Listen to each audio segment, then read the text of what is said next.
Hi, Dave here. I have a question for you. Have you been dreaming big dreams? You're going, oh gosh, here comes Dave again. A Pollyanna kind of thought process. Dream big dreams. No, I'm asking you, Dave, are you dreaming big dreams? And those big dreams, again, could be as big as I got to lose 20 pounds and I need to do this, or I just need to get healthier, physically, maybe take a walk on the treadmill. Maybe it's starting a small group, starting a ministry. Maybe it's starting a business. Whatever it is, whatever God has put in your heart, we call it divine burden.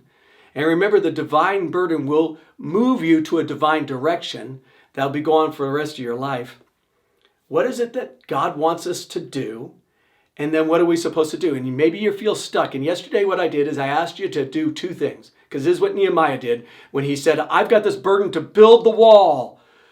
And the wall being 2.5 miles around, 39 feet high, 8 feet wide.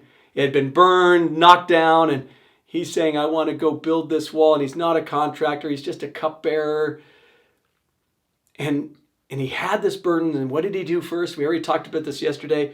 He went to God first. He didn't go to look for money people or any kind of people around him. He went to God first. Secondly, he asked for God's success. God, protect me when I go over there. I have to go 850 miles to Jerusalem from Susa. Help me and protect me. And God, also give me the provisions. And God gave him both of those things. Now, here's the thing. He dreamt a big dream. So not only did he go to God, not only did he ask for God's success, he asked for something big. He asked for something big. Let me read this out of Nehemiah 2:7. He says, if it pleases the king, because now he's in front of this king who, if he asks him for these things and this king does not like it, he could kill him immediately. And he knows this. Nehemiah knows this. He says, if it pleases the king, may I have letters to the governors of Trans-Euphrates so that they will provide me safe conduct until I arrive in Judah. That's in verse 7. So he's first asking God, King, would you give me some notice and stuff so I would have total freedom to go on this journey and no one would bother me? You give me like security and all that stuff. And the king gave it to him. Then he goes further. That's big. Now he asks for a bigger thing. He says, and may I have a letter, this is in verse 8, a letter to Asaph, keeper of the royal park. So he will give me timber to make beams for the gates of the citadel by the temple and for the city wall and for the residence that I will occupy. So he now is going to like one of the biggest building contractors or whatever, people who have all the supplies. And he's saying, would you give me a letter that says, hey, free. Everything's free to this guy. Give it to him. Whatever he wants, give it to him.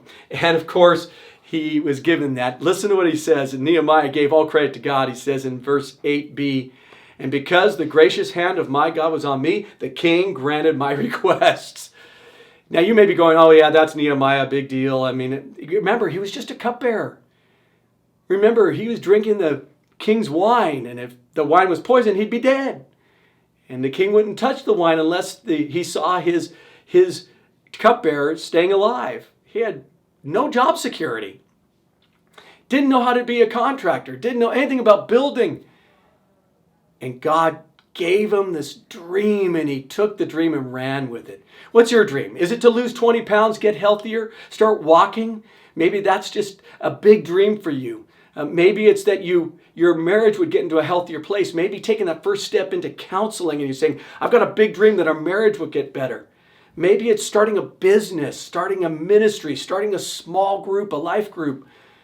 Whatever it is, we've got to do 3 things right now, guys. And this is what I want to challenge you today. Would you go to God first about that divine burden that you have? Would you then ask for God's success? And then third, would you start dreaming big dreams? That's what I'm doing. I hope you would do that with me. That together, a number of people come in together, because I believe God's speaking to somebody watching this thing, to have these big dreams. And God's going to smile and say, oh, I like that dream. I like that dream. You're trusting in me. And man, I can't wait to see what I'm going to do in your life. That's what God's speaking to us about. So I hope you take those steps as I do right now, and that we'd follow in the steps of a cupbearer named Nehemiah, who ended up seeing great things take place. Guys, have a great day. We'll see you later on this week.